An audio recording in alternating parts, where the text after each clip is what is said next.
Según estadísticas del OMS, la incidencia de parto prematuro y parto prematuro pretérmino siempre ha permanecido constante, 5 o 10% aproximadamente. Afortunadamente, no es tan frecuente como se cree. Vean que el 5 o 10%. Lo único que preocupa es que de este 5 o 10%, un porcentaje de esto se va a complicar y muchas veces pueden morir. Las estadísticas hasta el 2005 aproximadamente se le calculaba unos 12.9 millones de niños prematuros. El problema no es esto, muchachos. El problema es que esto constituye casi el 70% de la mortalidad perinatal.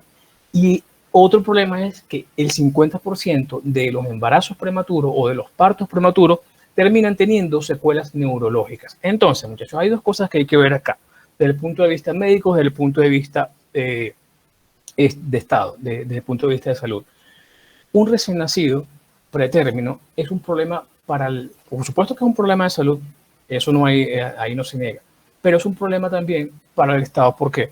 Porque eso representa un costo importantísimo para la manutención de ese bebé, para mantener ese bebé vivo y sin contar con la repercusión o con las secuelas que este vaya a tener. Por ejemplo, si es un bebé que tiene una restricción de crecimiento intrauterino, perdón, o una parálisis cerebral infantil por prematuridad, resulta que este niño va a necesitar servicios del Estado toda su vida prácticamente.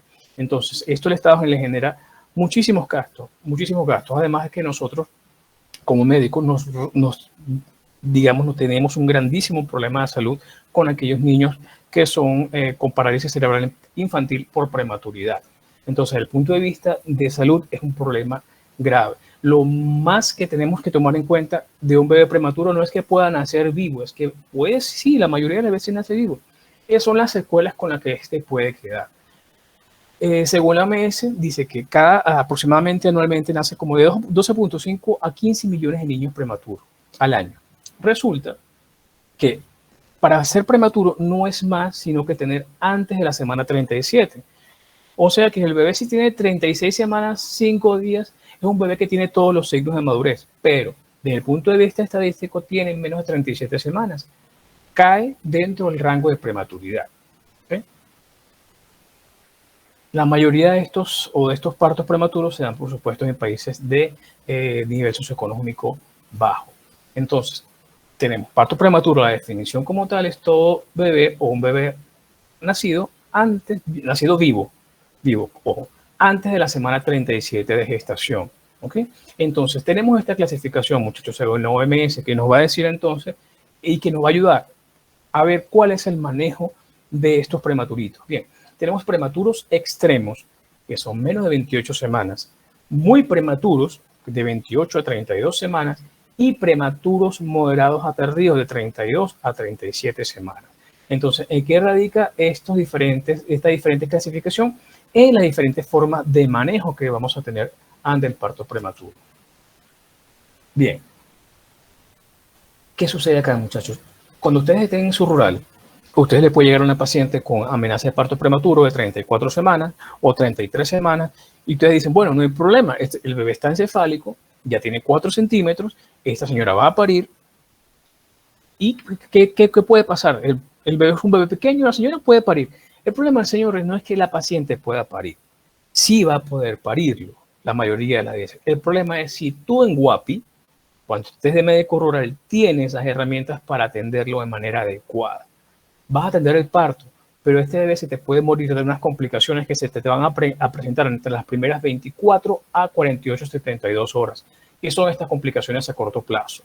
Son las que tú tienes que esperar de manera inmediata que el bebé te la haga.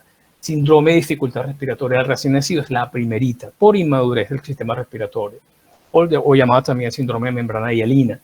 Hemorragia interventricular, sobre todo si es un trabajo de parto, leucomalacia periventricular, enterocolitis necrotizante, displasia broncopulmonar, sepsis y persistencia de ductus arterioso.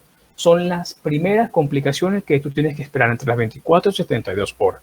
O sea, el problema no es que el bebé nazca y que llore, el problema es que dentro de esas 24 horas te puede hacer cualquiera de estas y tienes que tener cuidado porque puede fallecer.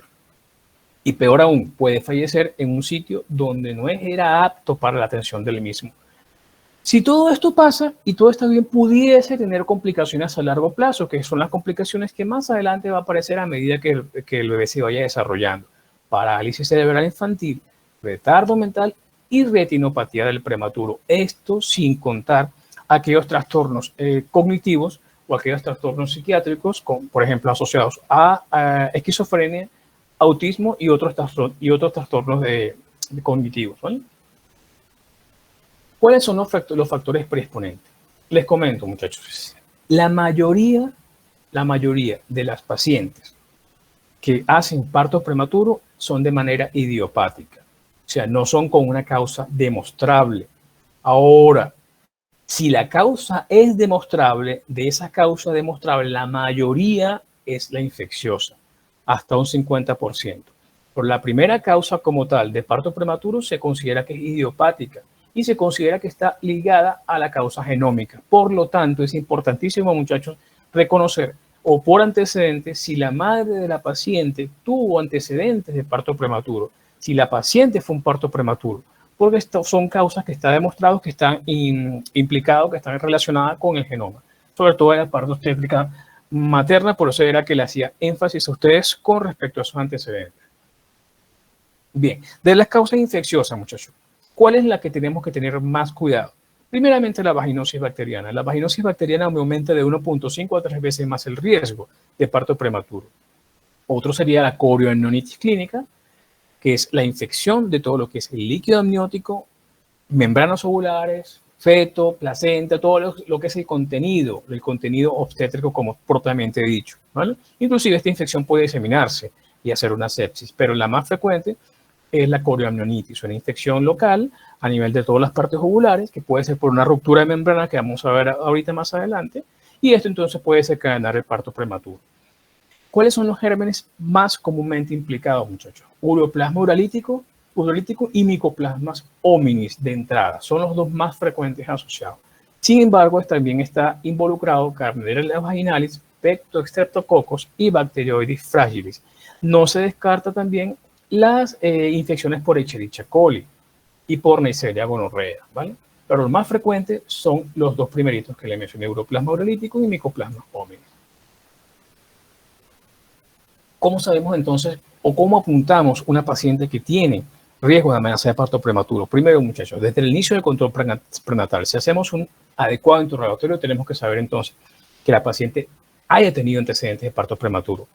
El antecedente de parto pretérmino en la paciente, muchachos, le aumenta el riesgo hasta un 40%, un 40-70% de que me lo haga en este embarazo. O sea, es importantísimo preguntarle a la paciente si el bebé anterior fue prematuro o fue de término. Abortos recurrentes. Aquellas pacientes que hayan tenido más de 2 o 3 abortos, es más frecuente también que hagan parto prematuro. Más de 3 partos, malformaciones uterinas o miomas, específicamente los miomas submucosos, aquellos que están ubicados exactamente por debajo de lo que es el endometrio o ya llamado decidua, cuando la paciente queda embarazada. Entonces, esos mismos son los que predisponen más a una amenaza de parto prematuro. Malformaciones uterinas, específicamente los úteros dobles y los úteros arcuatos. Conización, muchachos, que es el proceso mediante el cual se obtiene en una especie de cono parte del cuello uterino cuando se es para tratamiento diagnóstico de las enfermedades preneoplásicas del cuello. Entonces, ahí haces una amputación del cuello y te queda un cuello. Si el cuello medía 5 centímetros, ahora te va a quedar un cuello de 3 centímetros.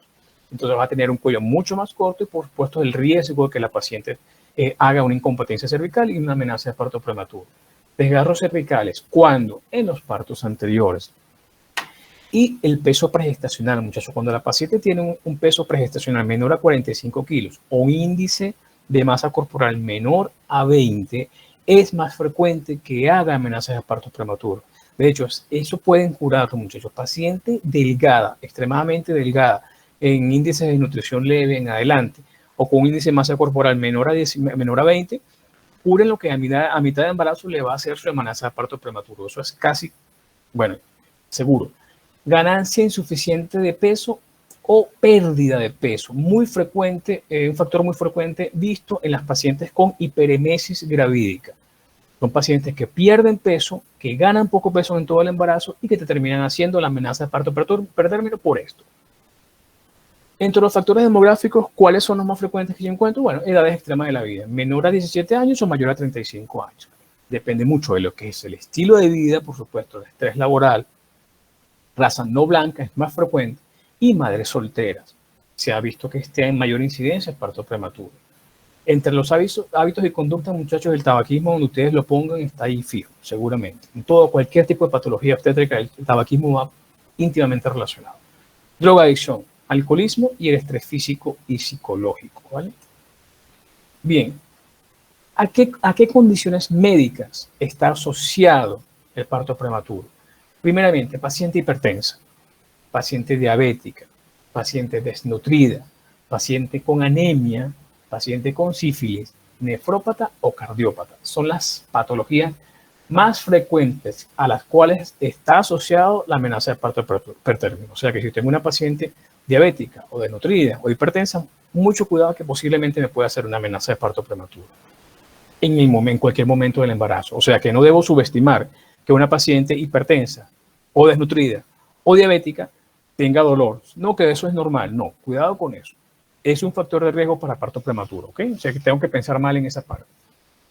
¿A cuáles complicaciones obstétricas está ligada la amenaza de parto prematuro? Bueno, primeramente, preeclampsia y trastornos hipertensivos del embarazo, diabetes gestacional, ruptura prematura de membranas ovulares, presentación fetal anómala, embarazos múltiples o más de 2 fetos, hemorragia de la segunda mitad del embarazo y polidramia. Son las patologías más frecuentes en el embarazo que te desencadenan amenaza de parto prematuro o que te pudiesen desencadenar amenaza de parto prematuro. Vean algo tan simple como, por ejemplo, aquí la anemia, muchachos. Casi todas nuestras pacientes embarazadas tienen anemia. Entonces, imagínense ustedes el riesgo que pudiesen correr estas pacientes solamente con el hecho de no tener una nutrición adecuada o no tener ese cuidado. El control prenatal en este caso, muchachos, es clave.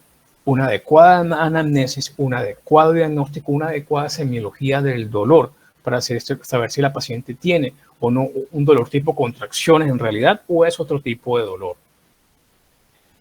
Aquí más o menos vamos a ver las estadísticas por grupos etarios. Vean, muchachos, que entre los 40 y 44 años hay un incremento hasta el 94.44% fueron partos prematuros de todo el grupo estudiado, de 18 pacientes. Sin embargo, bueno, de 35 en adelante tampoco se queda muy atrás, ¿no? O sea, el 63%. Y aquí, entre 15 y 19 años, más o menos un 59%, según la prematuridad. Y en cuanto a las complicaciones, observen esto, muchachos. Antecedente de parto prematuro, 90%. Pacientes con placenta previa, 90%. Pacientes con preeclampsia, 85%. Embarazos gemelar, 84%. Bien, son altísimos la incidencia de parto prematuro en estas patologías. Ruptura prematura de membrana, infección del tracto urinario. Tampoco hay que descartar, muchachos, no solamente infecciones vaginales, sino también infecciones urinarias, ¿vale? Y vean esto, pacientes con control prenatal escaso, 47%, que si bien fueron casi al término, hubo una incidencia importante, casi la mitad de las pacientes que hicieron parto prematuro aquí eran pacientes con escaso control prenatal. Desde el punto de vista fisiopatológico, muchachos, observemos varias cositas acá. Tenemos unos factores neuroendocrinos, miometriales, fetales y cervicales. Bien, si tomamos en consideración cuál es el factor principal o cuál es la hormona que se encarga fundamentalmente de mantener a la gestación, sabemos que es la progesterona, ¿vale? La progesterona. Ahora mi pregunta para ustedes es, muchachos, cuando yo tengo un embarazo, ¿hay ausencia de estrógenos? ¿Predomina solamente la progesterona?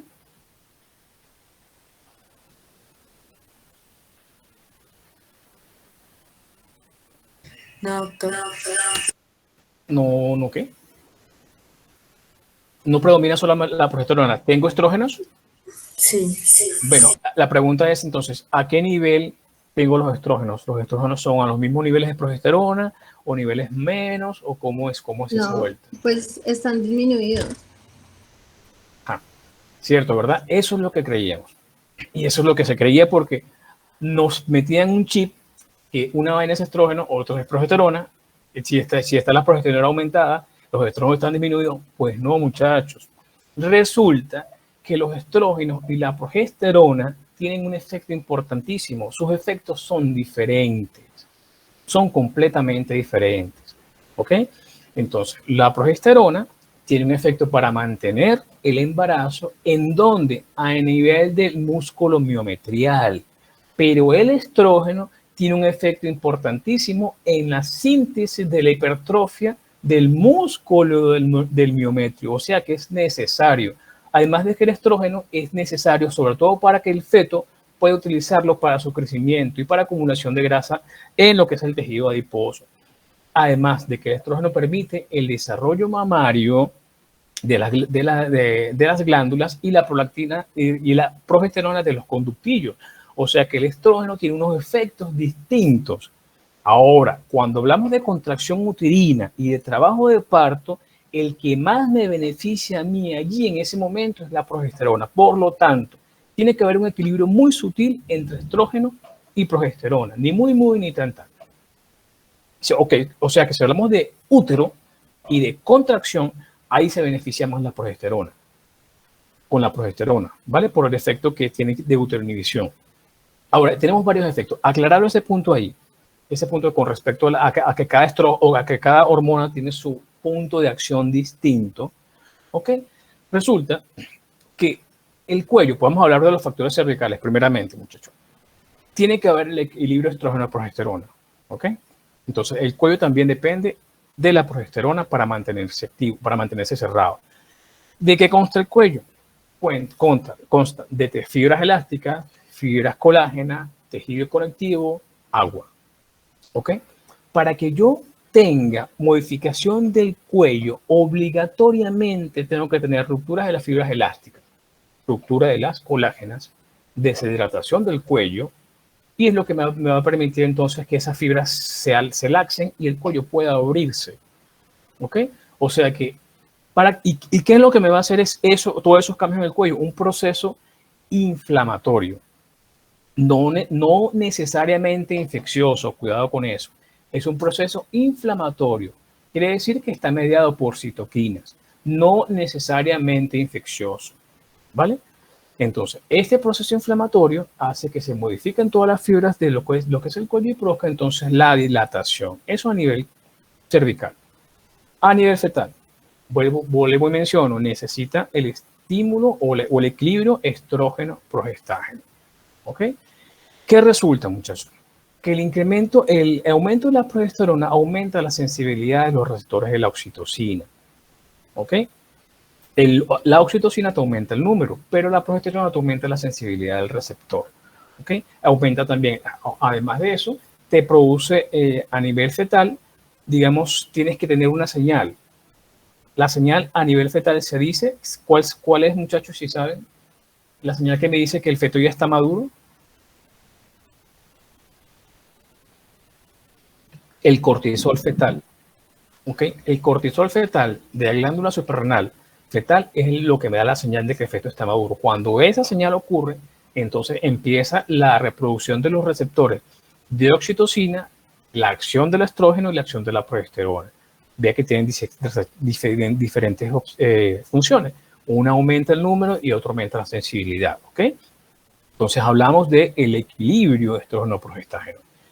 A nivel del miometrio, muchachos, cuando ocurre la distensión del músculo uterino, incrementa en sí el incremento de los receptores de la oxitocina como tal. Aumenta las proteínas cap junction y aumenta la síntesis de prostaglandina. O sea que el incremento o la elasticidad del miometrio hace que se sinteticen mayor cantidad de prostaglandinas y eso hace que lo haga sensible a la contracción uterina por el incremento de los receptores. Y los factores neuroendocrinos, muchachos, es la secreción directamente de oxitocina y vasopresina, ¿ok? Que se liberan a nivel de lo que es la hipófisis posterior, ¿vale? ¿Qué sucede acá, muchachos? Existe un reflejo que es llamado reflejo de Ferguson. El reflejo de Ferguson se da cuando haces o hay una estimulación del cuello, este manda una señal a la hipófisis para que se libere la oxitocina como tal. Eso te puede hacer mediante la manipulación, el tacto. Por eso es que el tacto no debe hacerse en aquellas pacientes con riesgo de parto prematuro. Preferiblemente es una cervicometría, a menos que la paciente ya esté en trabajo de parto, ni modo. O a menos que estén ustedes en urgencia y la paciente llegue a urgencia, tienen que hacerlo.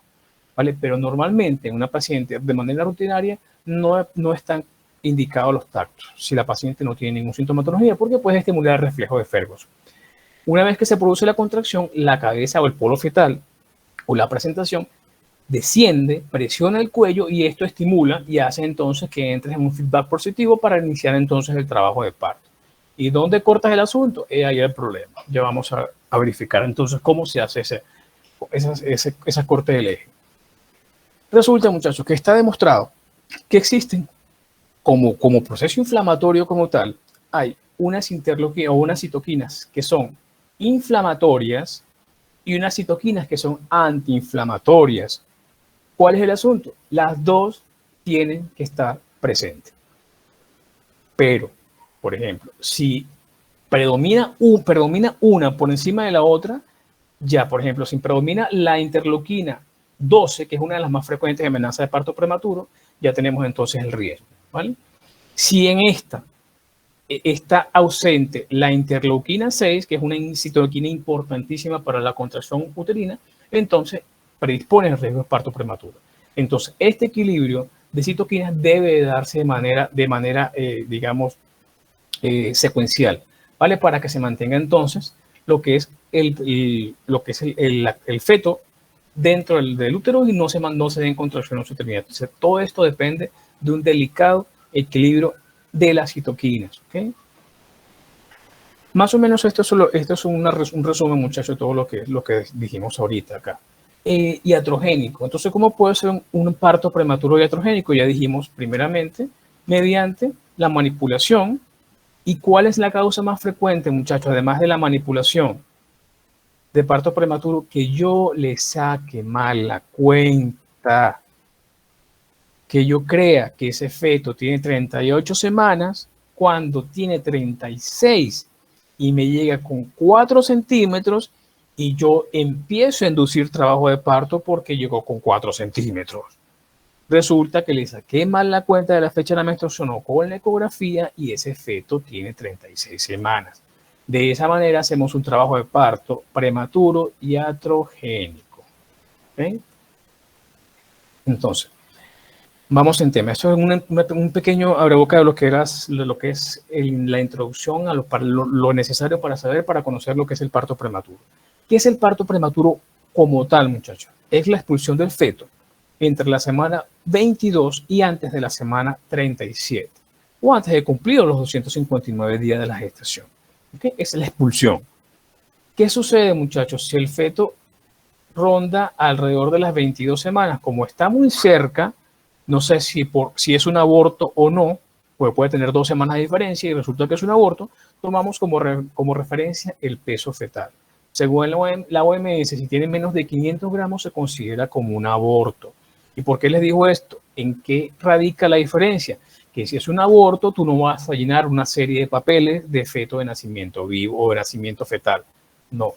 Si es un parto de 22 semanas y pesa 502 gramos, ahí tienes que llenar una serie de papeles que lo ponga como un feto prematuro extremo. En eso radica la diferencia, es por eso que es importante pesarlo. Sobre todo cuando está cerca de la semana 20. Trabajo de parto prematuro, muchachos, es la presencia de contracciones uterinas regulares con cambios cervicales importantes que se dan entre la semana 22 y la semana 37. Y la amenaza de parto prematuro, muchachos, es la aparición de contracciones uterinas más o menos irregulares, que puede ser una en 10 minutos, con escasas o nulas modificaciones cervicales que se dan entre la semana 22 y la semana 37. Entonces, en el parto pretérmino ya el bebé expulsó, listo, ahí no hay nada que hacer. En el trabajo de parto pretérmino ya ese cuello está dilatando, ahí no hay nada que hacer tampoco.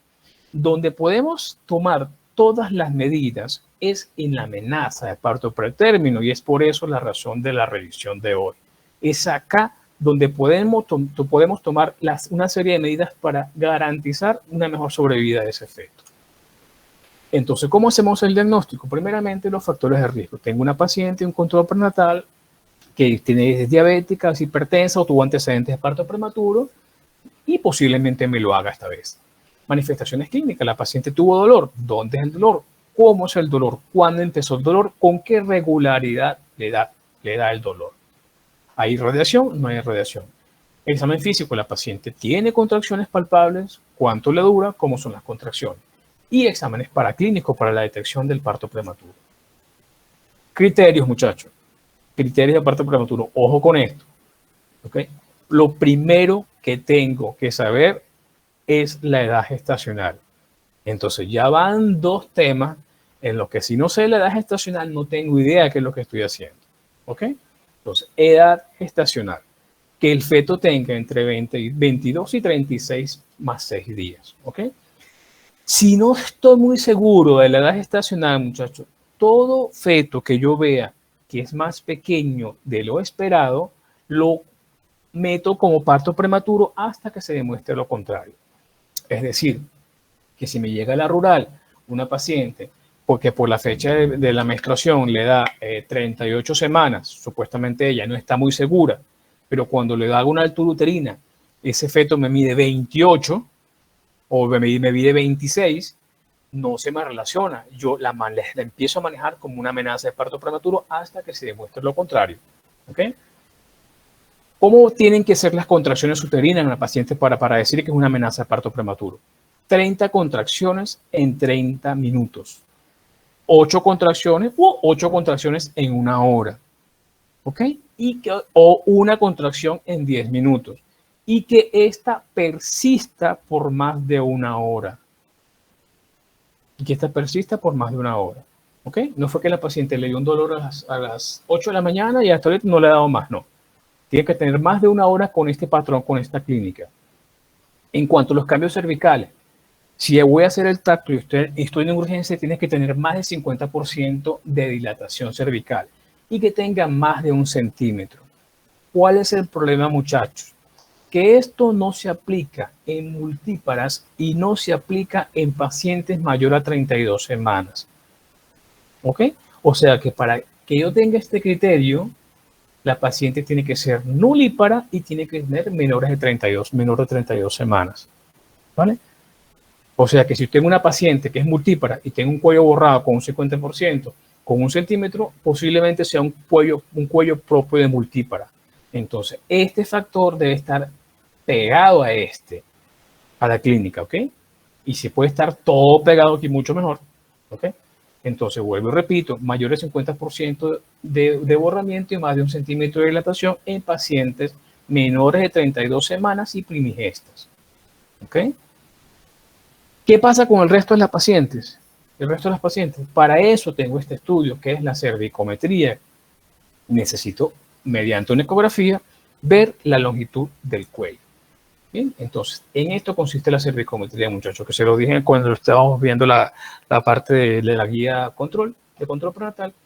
Entonces, la cervicometría te va a medir la longitud cervical, la longitud que hay entre el orificio cervical interno y el externo. Esta es la cabeza fetal.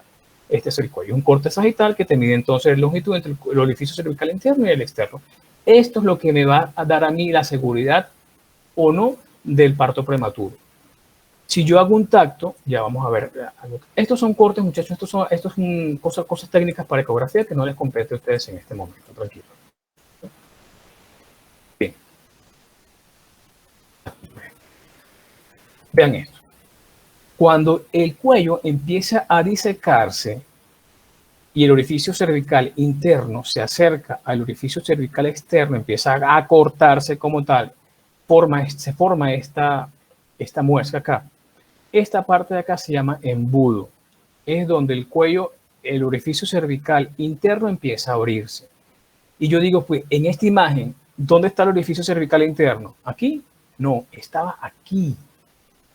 Lo que van a medir en la cervicometría es esto. Y esto es lo que me queda de cuello para decir si ese feto está a punto de salir o no. ¿Ok? Vean esto como está cerradito, de acá como está abierto. El orificio cervical interno está esto, acá. El orificio, vea lo que queda de cuello aquí. El orificio cervical interno está aquí, no aquí. Y esto ni se diga. El orificio cervical interno está aquí, no esto. ¿Ok? Entonces, ¿qué sucede acá, muchachos? Si yo hago un tacto por fuera, el cuello está cerrado. Miren, el cuello, en toditas el cuello está cerrado, el orificio cervical externo, miren. Miren. Si yo hago un tacto, voy a llegar hasta allí. Posiblemente no pueda entrar el dedo y no puedo saber cuánto de longitud tiene. Es por esto que la cervicometría es útil, porque nos dice cómo está la longitud cervical en un cuello que no puedo valorar por fuera, un cuello que está cerrado. ¿Ok? O sea que no todo cuello cerrado me va a dar tranquilidad a mí cuando haga el tacto, porque puede estar así por dentro. Entonces, he aquí lo importante de la cervicometría para el diagnóstico, ¿vale? Esto es básicamente lo mismo, miren, observen. Este es el orificio cervical interno, cómo se está abriendo, esto es lo que se llama embudo, ¿vale? ¿De cuánto debe ser la longitud? Bueno, la longitud cervical debe de variar, muchachos. Algunos dicen que en promedio 25 milímetros, pero eso depende, muchachos. Eso depende.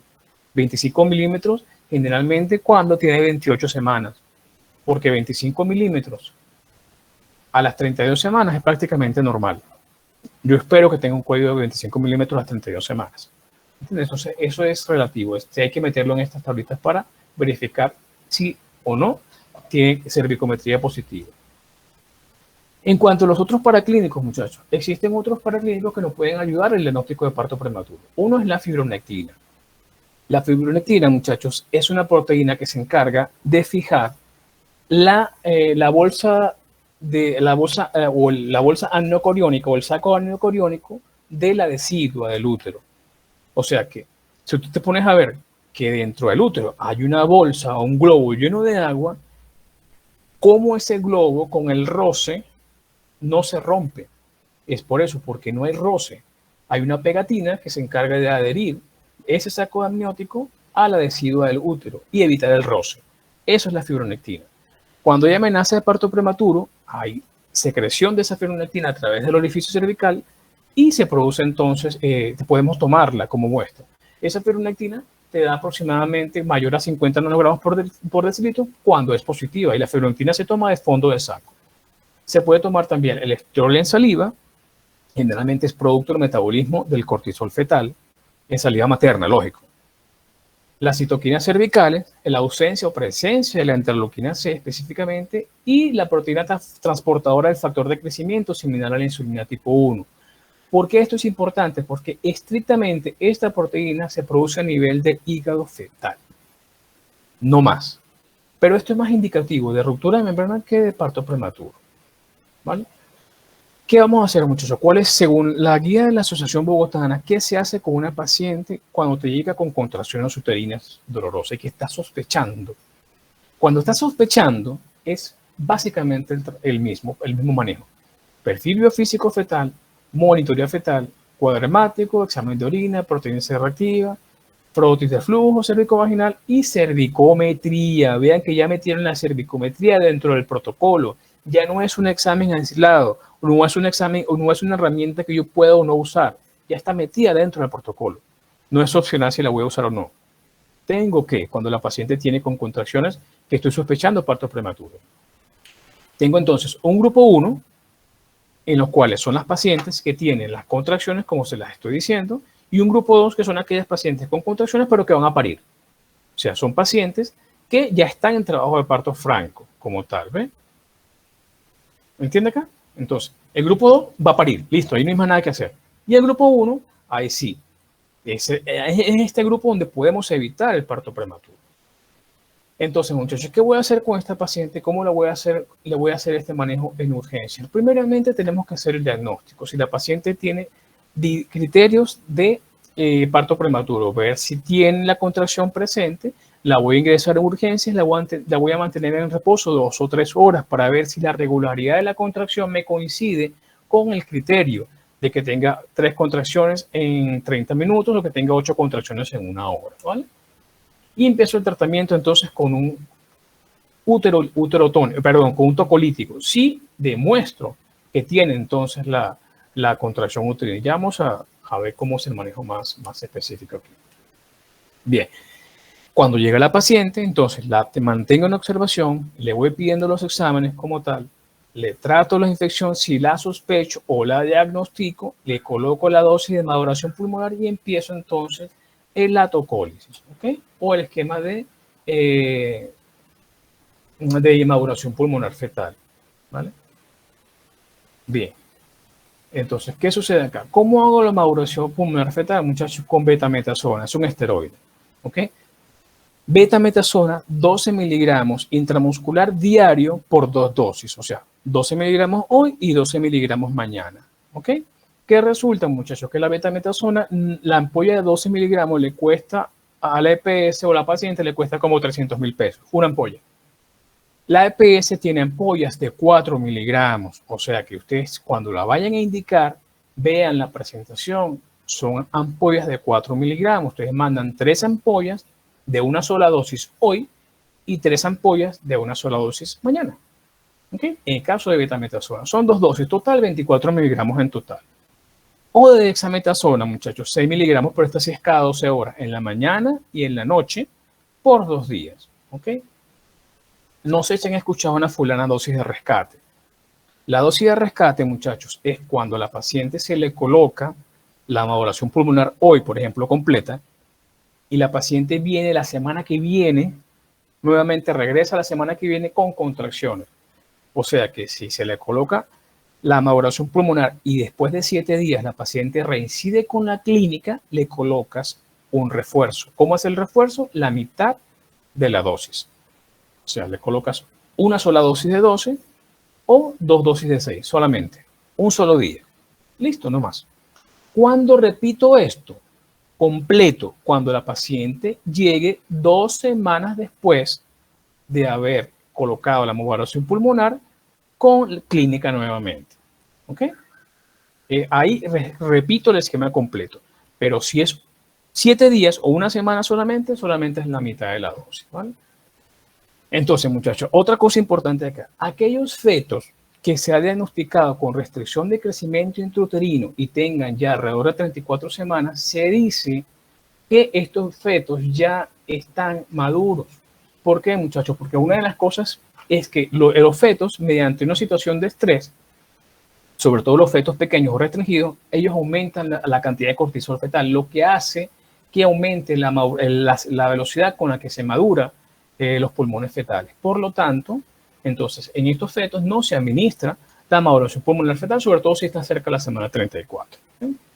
No se beneficia mucho de la maduración, solamente para la parte pulmonar. Ojo, ya vamos a ver otra parte aquí.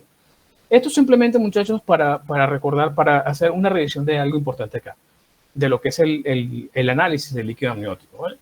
Tenemos la relación lecitina de fingomielina, la relación fosfatidilglicerol, que son los fosfolípidos, y el cuerpo laminar, y sobre todo los... Una pregunta por aquí. ¿Quién fue? No. Ok, que dice que la llamada se corta en 15 minutos. Envíen, por favor, envíen otro link, si es tan amable, porque sí falta todavía la de RPM. El Quantus es el diagnóstico ecográfico, muchachos, de lo que es el parénquima fetal pulmonar y su vasculatura. Entonces, eso se está usando ahorita para verificar la maduración pulmonar fetal. Se llama método Quantus. Entonces, muchachos, ¿qué hacemos con la tocólisis? La tocólisis se trata de frenar la contracción uterina. ¿Para qué yo quiero frenar la contracción uterina, muchachos? Simplemente para que me dé chance de lograr hacer la maduración pulmonar fetal. Más nada. El propósito de frenar la contracción no es que el bebé llegue al término. Es simplemente de tener tiempo para hacer una maduración pulmonar fetal y garantizarle una mejor sobrevida a ese feto. ¿De qué depende la elección del tocolítico? Porque hay muchísimos, muchachos. Primero, de la disponibilidad del mismo. Yo puedo decir, bueno, el mejor que hay ahorita es el atosiban o el inhibidor de los receptores de oxitocina, porque es el que inhibe los receptores de oxitocina, que es lo que me produce la contracción. Ajá, ok, ¿lo tienes? No, en el San Juan no hay. Ah, entonces no es el mejor para ti. Primero tienes que verificar que lo tengas. Segundo, que tenga menos efectos secundarios. Tercero, riesgo-beneficio. Y por último, plantear la posibilidad de que ese fármaco no sea o no te preste la terapia o no sea exitoso la dosis que quieras utilizar. Bien, entonces muchachos, existe, y por qué vimos al principio esa división de los fetos, dependiendo de eso, entonces vamos a tener un manejo más óptimo. Resulta, muchachos, que aquellas pacientes entre 36 y 37 semanas, o sea, acuérdense que prematuro estamos hablando de menores de 37, ¿verdad? Entonces, esas pacientes que están en esa última semanita de prematuridad, entre 36 y 37, no te vas a poner como loco a tratar de frenar ese trabajo de parto. No vas a hacer una medida desesperada por eso, ¿ok? Igualmente, de las 35 a las 36 semanas, tampoco vas a tener una conducta agresiva para frenar el trabajo de parto, porque supuestamente el feto, ya a las 34 semanas, ya el feto tiene su maduración pulmonar completa. Por cierto, la dosis de maduración pulmonar, señora, se me olvidó comentarle, se da entre la semana 24, ya 26 no tanto, 24 a la 34, ¿ok? Es que tienes que administrar la maduración pulmonar. No se administra de rutina y se administra solamente en pacientes que tengan sintomatología, ¿ok? Según las guías americanas, muchachos, las guías europeas, la primera línea de tocólisis en ellos es la indometacina. La indometacina es un inhibidor de la prostaglandina, E2. Pero ¿qué sucede? Que la indometacina, muchachos, como es un inhibidor de las prostaglandinas, no se puede usar en todo feto. Si la prostaglandina justamente te puede producir, o te produce entonces lo que llamamos cierre precoz del ducto arterioso. O sea, que la prostaglandina es lo que te mantiene el ducto arterioso permeable. Por lo tanto, no se debe administrar en fetos mayor a 24 semanas. Si vas a usar la indometacina, es menor a 24 semanas. Y si la usa entre la 24 y 28, tiene que hacer un seguimiento ecocardiográfico al bebé. Bien, lo ideal, muchachos, lo ideal es la nifedipina, que es un bloqueador de los canales de calcio. Es uno de los medicamentos que más fácil se apega a nosotros en cuanto a costo, rápida administración, beneficio, menos sintomatología. Vean que en la segunda línea de tocólisis, la literatura americana tiene el atosiban. El atosiban, que es un inhibidor de receptores de oxitocina. ¿Por qué? Porque el atosiban sigue dando efectos secundarios importantes en la madre. Bien, la indometacina lo bueno es que tiene tanto por supositorio como para tomarse vía oral. Se puede administrar, ¿vale? No, la dosis de indometacina no se les voy a preguntar porque ahorita no es algo que utilizamos de rutina. La nifedipina sí, muchachos, porque esta sí la van a utilizar ustedes, ¿ok? ¿Cómo vas a poner la nifedipina? Que va a ser tu caballito de batalla en las pacientes con amenaza de parto prematuro. Bien, empiezas con una dosis entre 10 y 20 miligramos vía oral. Incrementas la dosis cada 20 minutos por una hora. ¿Ok? Lo máximo que vas a poner son 60 miligramos en una hora. Si la paciente cede, perfecto. Arranca entonces tu dosis de mantenimiento, que sería de 10 a 20 miligramos cada 6 o cada 8 horas diarias. Y este tratamiento lo puedes mandar inclusive para la casa por alrededor de 48 horas. Si después de que haces este esquema de aquí arriba, la dosis inicial, a mitad de dosis, todavía la paciente sigue con contracciones igualitas, exactamente igual, ya entonces tienes que optar por uno endovenoso. ¿Bien? Según este metaanálisis, muchachos, te comparan la nifedipina con otro útero inhibidor que es el sulfato de magnesio, donde dice que la nifedipina tuvo buen efecto para evitar la contracción uterina, pero el sulfato de magnesio tuvo mejor pronóstico con el resultado perinatal. Tuvo menos resultados o menos efectos adversos en el feto. Y ya les voy a decir por qué. Yo ahorita les comento. El atosiban, muchachos, que es un antagonista de oxitocina, esto es complicado de ponerlo. No se preocupen, pues simplemente sepan que está ahí la opción de poner un antagonista de los receptores de la oxitocina. Eso se hace con bomba de infusión. Ustedes no van a tener esa vaina en Guapi. Eso es mentira. Entonces, esta revisión nos da una comparación de lo que es la indometacina con la nifedipina. Generalmente, la indometacina nos dice que tiene buen efecto a nivel del punto de vista materno. Sin embargo, la nifedipina tiene menos efectos secundarios. La ritodrina, muchachos, betamimético. Tenemos la ritodrina, la terbutalina y la isoxosuprina. Son medicamentos que son betamiméticos, muchachos. Estos medicamentos tienen muchísimos efectos secundarios La única ventaja es que se pueden administrar de vía endovenosa. La mayoría de las veces que he puesto ritodrina o terbutalina he tenido que suspender porque la paciente me da diaforesis, taquicardia, taquipnea, taquicardia fetal, hipotensión. La mayoría de las veces he tenido que suspenderlo. El único beneficio de aquí es que se puede administrar por vía endovenosa. Y el sulfato de magnesio, muchachos, esto es importantísimo acá. Resulta que el sulfato de magnesio en un inicio se utilizaba como útero inhibidor. Ese efecto sigue, pero resulta que el sulfato de magnesio actualmente lo utilizamos como un neuroprotector fetal, ¿ok? Entonces, sobre todo el paciente que se le va a dar el parto vía vaginal. La dosis es exactamente la misma, muchachos, que en preeclampsia. Aquí la tenemos, exactamente la misma. 5 gramos, le das un solo bolo para impregnación, lo puedes administrar en 100 cc y lo pasas en media hora, listo. Y mantenimiento 1 gramo por hora, por lo menos 24 horas. Exactamente igual. Pero esto lo vas a utilizar es como neuroprotección fetal, muchachos. ¿Ok? Ahora, ¿cuándo hace el efecto como neuroprotección fetal? No es que le pones ahorita en 20 minutos, no. Tiene que tener por lo menos 4 horas de que sea administrado para que tengas el efecto garantizado de neuroprotección. ¿Ok? Ojo con eso. La progesterona, muchachos, resulta que la progesterona fue una idea en un laboratorio y dijo, bueno, con la fulana idea de la progesterona y el estrógeno, si la progesterona promueve el embarazo, entonces yo voy a meter la progesterona y es seguro que freno el trabajo de parto. Pues fíjate que durante aproximadamente 10 años fue así. Ahora no.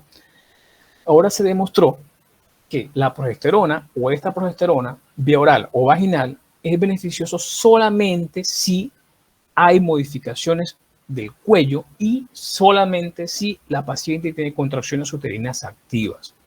Del resto, no me va a dar ningún beneficio a administrar la progesterona. Quiere decir que si yo le administro la progesterona a una madre que ha tenido 3 fetos prematuros, la señora tiene ahorita 16 semanas y le empiezo a administrar progesterona desde que la paciente quedó embarazada, no me va a garantizar que no me vaya a hacer la amenaza de parto prematuro, me la va a hacer. Igual. ¿Dónde puede beneficiarse un poco? Cuando la paciente ya tenga modificaciones cervicales y contracciones que me puede ayudar a ganar tiempo para dar entonces la evaluación pulmonar fetal. ¿Vale? ¿En qué casos no uso tocolíticos, muchachos? Apréndanse sobre todo esto. Estos no tanto, esto es relativo. Estos. Coriaendonitis clínica, que hay infección de las partes ovulares. No. Metrorragia o sangrado severo. No. Malformación incompatible con la vida, como que ¿para qué? Óbito fetal, no. Patología materna grave, tampoco. Lo mejor que le puede pasar a una diabética descompensada o a una paciente que se está dializando o a una paciente en UCI con neumonía es que expulse el feto, créanme. Deterioro grave del bienestar fetal, que el bebé esté sufriendo, no hay ningún sentido. Que tenga más de 6 centímetros de dilatación, no tiene ningún sentido, ni que usted quiera. Entonces, estas son las contraindicaciones en las cuales no vas a usar el tocolítico. ¿Okay? ¿Hay alguna duda hasta acá, muchachos? ¿Estamos claros acá? Sí, todo bien. Vale, entonces, por favor, abren entonces el otro link. Demos unos 7 minutitos para que vayan a tomar un cafecito o algo y regresamos, ¿vale? Gracias, Listo. doctor. Vale, me mandan el otro link, por favor.